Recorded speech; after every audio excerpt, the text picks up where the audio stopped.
कई प्राकृतिक आपदाओं के बारे में आपने सुना होगा, जैसे ज्वालामुखी, भूकंप, बाढ़, सूखा।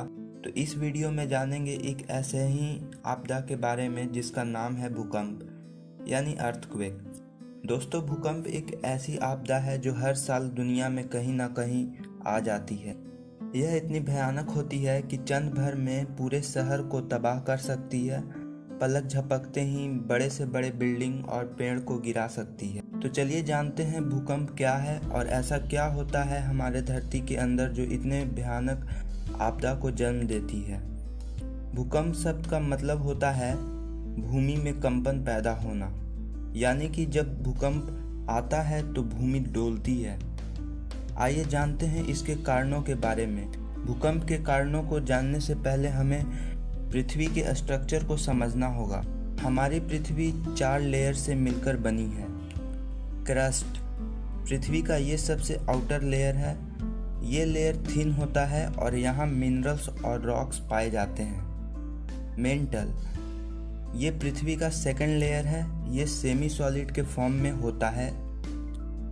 आउटर कोर, ये लेयर ज़्यादातर आयरन और निकल से बना होता है और ये लिक्विड फॉर्म में होता है। आउटर कोर ही अर्थ के मैग्नेटिक फील्ड के लिए रिस्पॉन्सिबल है। इनर कोर, पृथ्वी का ये लेयर ज़्यादातर आयरन से बना है और आप जानकर हैरान हो जाएंगे कि इसका तापमान अप्रॉक्स 5200 डिग्री सेल्सियस होता है और ये सॉलिड फॉर्म में होता है। अर्थ की आउटर मोस्ट लेयर कई प्लेट्स में बटी होती है। उन्हें टेक्टोनिक प्लेट्स कहा जाता है। ये प्लेट हर साल कुछ मिलीमीटर मूव करती है। इन प्लेट्स के मूवमेंट का कारण कॉन्वेक्शन करंट है, जिसकी प्रोसेस इनर कोर से स्टार्ट हो जाती है। दरअसल बहता हुआ गर्म चट्टान का लावा कम डेंसिटी के कारण ऊपर उठने लगता है और मेंटल से पास होते हुए क्रस्ट से जा टकराता है। ठंडे क्रस्ट से टकराने के बाद ये लावा वापस गर्म कोर की ओर मूव करता है। वापस लावा फिर से गर्म होकर ऊपर उठने लगता है। ये प्रक्रिया लगातार चलते रहती है। दोस्तों, इसी प्रक्रिया को कॉन्वेक्शन करंट कहा जाता है और कॉन्वेक्शन करंट के कारण धरती की मेंटल लेयर लगातार फ्लो करती रहती है और इसी मेंटल पे होती है टेक्टोनिक प्लेट्स। इसलिए मेंटल के फ्लो करने के कारण धरती की प्लेट्स भी मूव करते रहती है।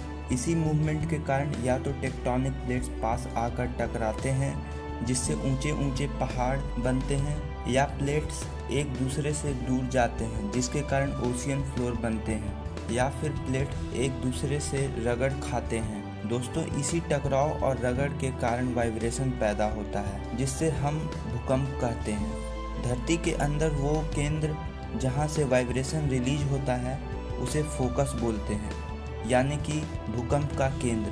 और फोकस के ठीक ऊपर धरती के सतह पे उसे हम ईपी सेंटर बोलते हैं। दोस्तों, इस भूकंप के तरंगों को हम सेस्मोमीटर नाम के इंस्ट्रूमेंट से पता करते हैं और रिक्टर स्केल के मदद से इन तरंगों को मापते हैं।